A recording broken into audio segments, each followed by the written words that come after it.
So what we're going to do now, I'm going to walk you guys through this whole idea of Iescape. Have any of you guys done Iescape before? It's a pretty well-known, it's page 33. It's a well-known strategy around conflict mediation and conflict management. So I'm going to use the scenario that we had earlier with Rashid and Paul and Carol, right? The first thing around really de-escalating is looking at isolating the conversation.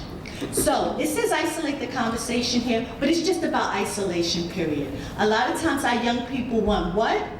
An audience, right? So if we can remove them from the audience, then we do a lot better. And sometimes it means I'm not gonna touch Wes because he's gonna jump on me, so I might remove everybody else, right? So it might mean that you just, okay guys, we gotta go, right? But then when we begin to talk about, when we're isolating the conversation, it becomes about facts and not feelings. So once I begin to talk to Paul, right, Paul might say to me, and I'm just gonna make up what Paul might say. She had no reason, you know what, I got mad because she put her hands on me. Why she had to say that when I'm walking out? I already knew what was up. Why she gotta take my money? All of that is about his feelings, right? So tell me what happened. And what you're trying to get him to say is, I came in late.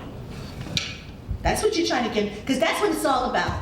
He walked in late. All the rest of it is window dressing, right? And you want the young person to say, I came in late. And then the rest of these things happened, right? So we want to isolate the conversation. But then once he has said that, we also want to make sure we explore his point of view. And he had a lot of things that he tried to do right. What was some of the things as far as exploring his point of view? What was his point of view?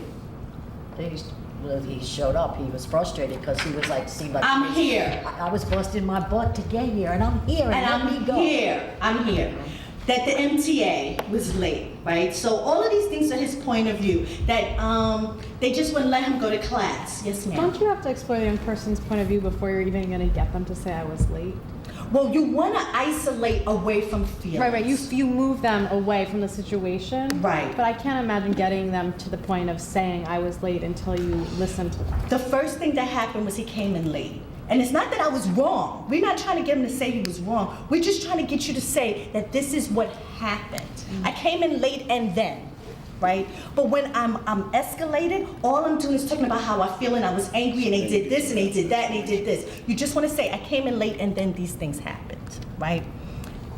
When we want to give him a chance to talk about his feelings, right? Because they want to talk about their feelings, right? So you want to summarize the feelings and the contents of what happened. I got mad because she put her hands on me. I got mad because this happened. You didn't have to bring in a whole posse. That really upset me. I felt really frustrated. I tried really hard to be there. There's a lot of different feelings and content that happened.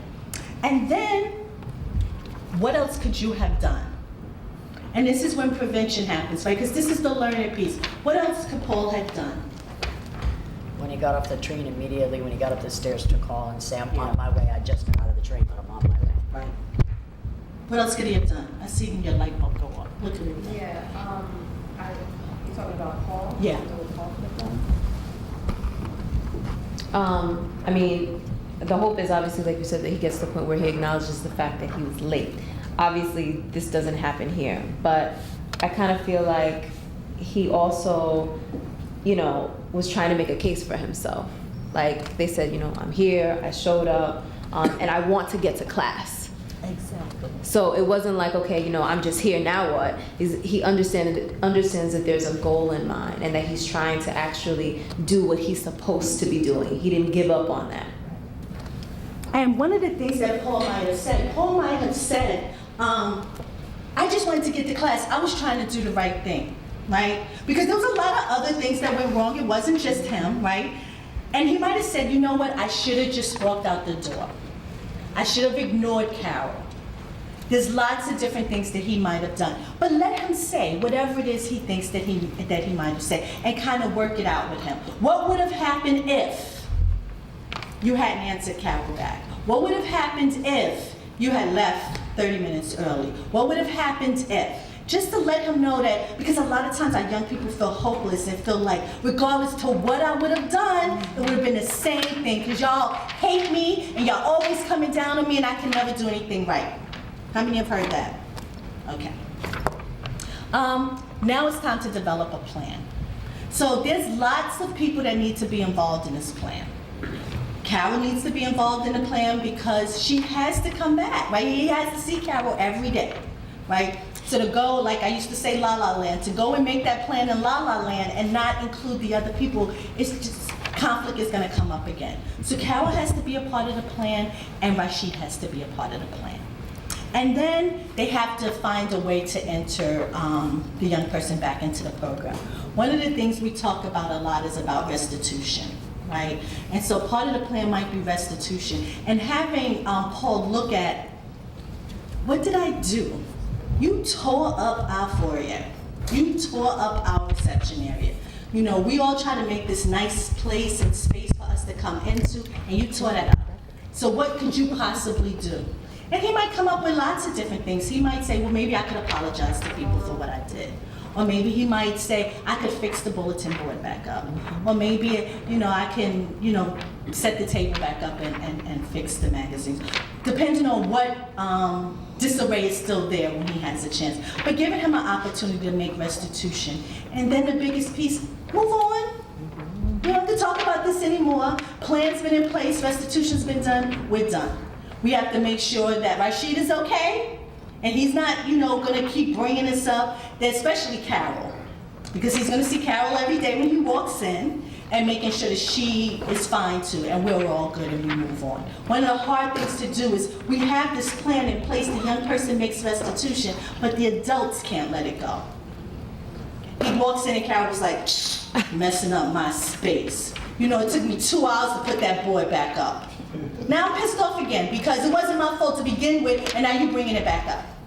So making sure that everybody in the space is there. So what we're gonna ask you all to do now is, we're gonna ask you all, since you've shared your conflicts, we want you to pick one and then create a role play. Hey, what's up? What's up? How are you feeling? Good, what's going on? We guys have doing Metro here? cards. Okay, here you go. Thank you. All right. Later.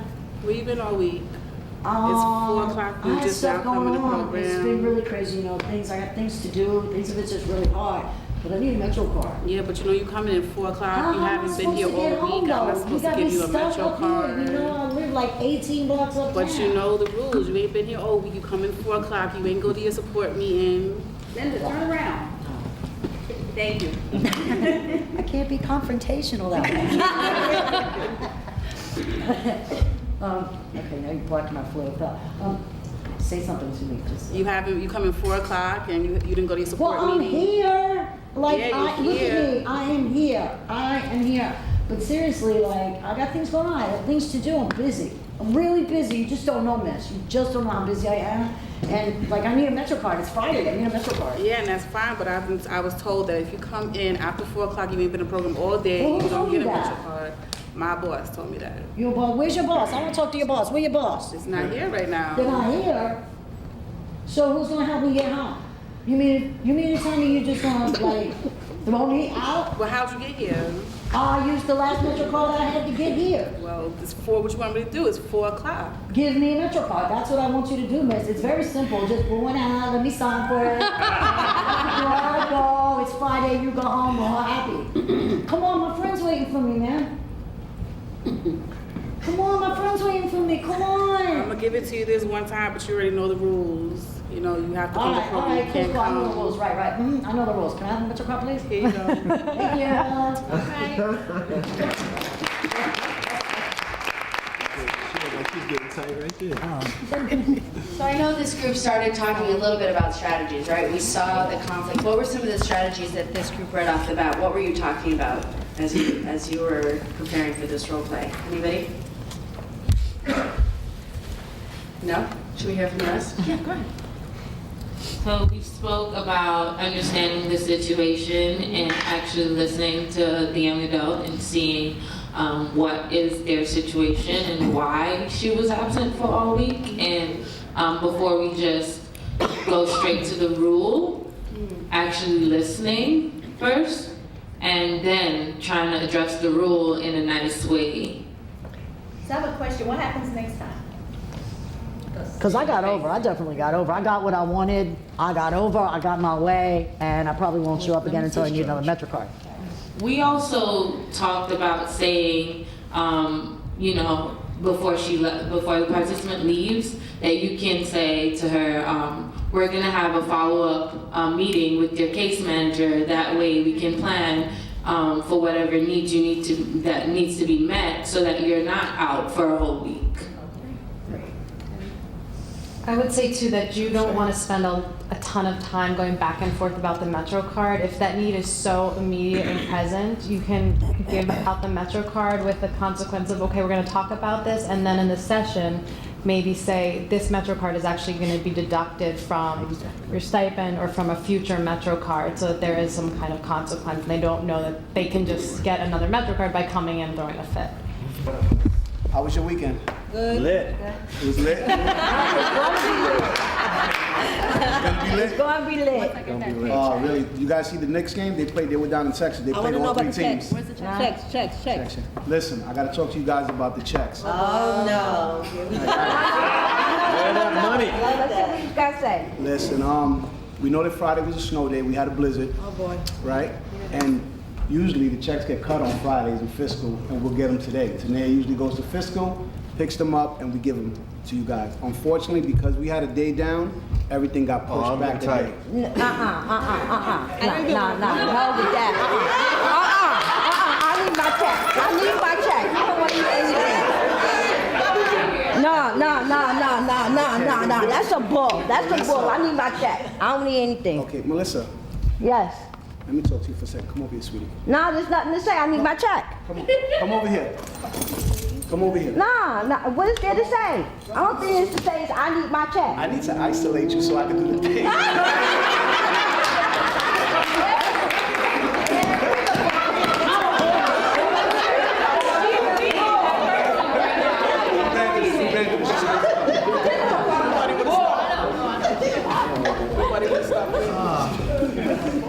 Tell me, listen, I understand you're upset about the Now, you don't understand anything. You know nothing's going on with me. Well, listen. Tell me what's happening. Why did you react the way you did? Because Everyone I else. need my check. I've done everything I was supposed to do. I can come here. Everything you asked me to write, I write. Anything you asked me to do, I do. And now you telling me my check isn't here? Right. I can't go. I need my check. I need my check or I'm going to turn it off again. Turn it off!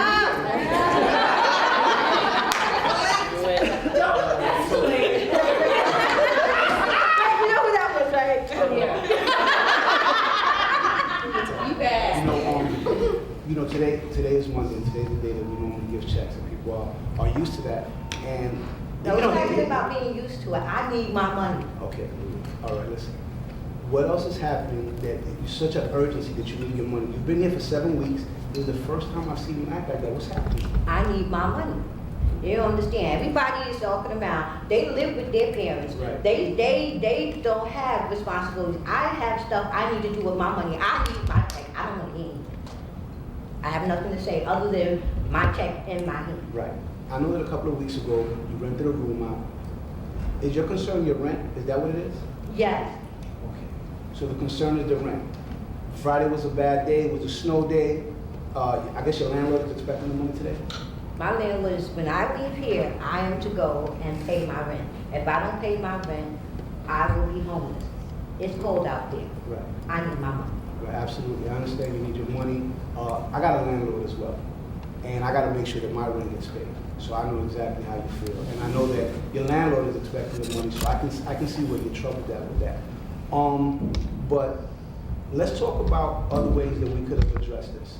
Because what happened was, I noticed that it really puts you in a different space, a space that I've never seen you behave in such a way. I've never seen you react to something so violent. I mean, is there anything else going on? I don't need to be on the street. It is cold, it is winter time. I need to pay my rent. My landlord has made it very clear, if I do not pay my rent, I am to move tonight. Okay. Well, let me tell you what plan is in place. The director, the assistant director of youth services have already conference, and there's gonna be a big push to have the checks here tomorrow. We're gonna have the assistant director come down at the end of the day and deliver the checks. The reason why is that we have a training over at John Jay Tuesday and Wednesday, so in case the office is gonna be closed. We're gonna make a big effort. I need my check. I need my, there's nothing, there's no tomorrow, no Wednesday, a training? You better train my checking. Train my check. Let me make a couple of phone calls. I'm not gonna be able to promise you anything. I can assure you this, today the checks won't be here. But I'm gonna make phone calls, and you know that everybody's gonna be working really hard. The office manager's working hard, the director's working hard. We're all working in the same collective effort to ensure that you guys get your check as soon as possible. But for today, there's not gonna be a check. If you need for me to speak with your landlord, you have my... What you gonna tell him? You'll be very good. I know, but I'm saying at some point, all right. That's good.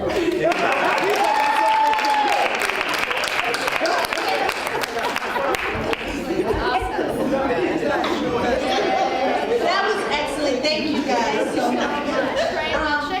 How did that feel, Felix? Because I could see it in you. How did it feel to kind of take it through? It's kind of good that it went this way because you know, like it really wasn't in the script with all the. It was we trying to follow the Iescape model, right? So open up, you know, try to open up a little bit. Let me know what's going on. Don't just keep saying I need my check. I need my because even a kid is at some point gonna break and say. I had one kid go to tears because he didn't have his check one day. He said, "You don't understand. I'm gonna have to go back to the trap house." Because he didn't have his check and he needed to eat that night, right? So I needed her to tell me something, but she just kept saying, "I need my check, I need my check." So I ran out of script. No, but I think what you did was exactly right. And one of the things that you did do, and I just kind of want to point it out, he de-escalated her, right? He gave her opportunity to talk about her feelings, right? And you were on the right road. You almost had her, but then you was like, "I ain't making no promises." But you were saying, "I'm gonna make some phone calls," and I think I would have stayed with her. Yeah. Oh, okay. I would have stayed with her. And then I would have taken her with me so that she could see me making the effort and making the phone calls and saying, "Okay, I called. This is where we are. You know, what do you have any ideas? What do you think I should do? Maybe we could talk about just how much you owe your landlord. Maybe we could figure out in petty cash or just kind of thinking it through." Because one of the things that and you stayed so calm, and I think that was a real key piece of it. And you kept her talking, and that's one of the things with Iescape. You want to keep them talking because she was thinking of other things to reveal. I could see it, right? So she was going to start to reveal more. The more you keep them talking, and it's like, you know what? It's not really about the check. I just got to give the landlord $20 today. It might have came down to that, or I needed to buy some groceries, or I needed keeping her talking to get into the bottom. It's not just about the check. It's about what I need to do. You guys did a great job.